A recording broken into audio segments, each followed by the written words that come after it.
hấp lại. Này nó ăn được. Ăn hết đi mẹ đây để phần mẹ đấy. Rồi còn con. Không, phần mẹ đấy. Hấp quả lắm hả?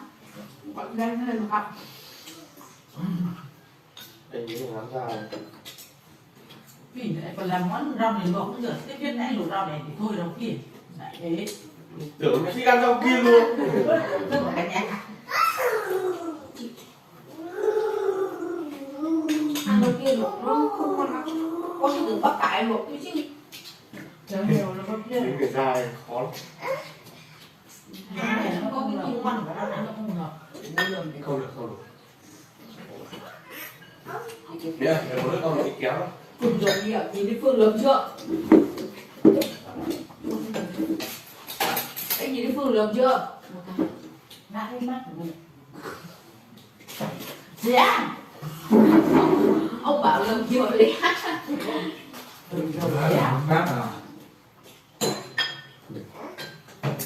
Từ sáng cái téo đi chưa? Ăn để cho nó dư téo. Ăn được không? Có một tí nhá. Hay áo trùng được. Ăn nó gỡ rồi miếng. Áo mẹ mới mua cho đúng không? Anh không phải mua. Bố mẹ thì có tiền mà mua chứ nước cay. À quên cho cái hình dương. Mẹ mới mua. Mẹ nó mua rồi sao? Này, Mẹ cứ hỏi quái vậy. này. Quen về mua khen. Người nó hỏi quái đấy. Áo bác trùng không Dương? Mua bán đi. Biết nó hỏi là nó ấy rồi, mình chê nó. Bà nghe chưa chưa? Áo này mới mua. Cái nước chấm của nó đây này, không phải nước mắm đâu. Không cố nha. Tay đi chị ạ. Đây rồi đó. Đây, ba con này ngoan hơn một tí. Ngon không? Con kia nó bở. Ừ. Dai. Cái này nó thuộc như kiểu gà của nhà cậu, nó có gà già mà ngày trước đấy. Ừ. Con thôi nhé. Cái này Đó. Ừ, cái này. Bố con là thế nào? Đấy. Ừ, đây có bố làm cháo. Xé xé một tí.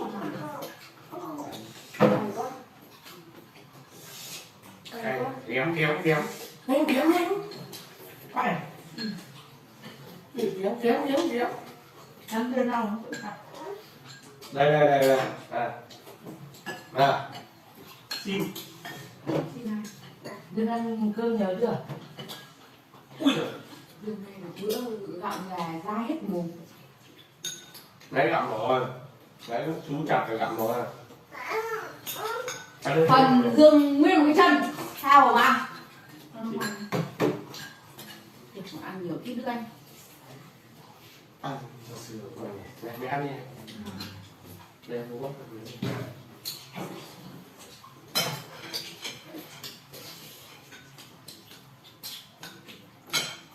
Không ăn đâu.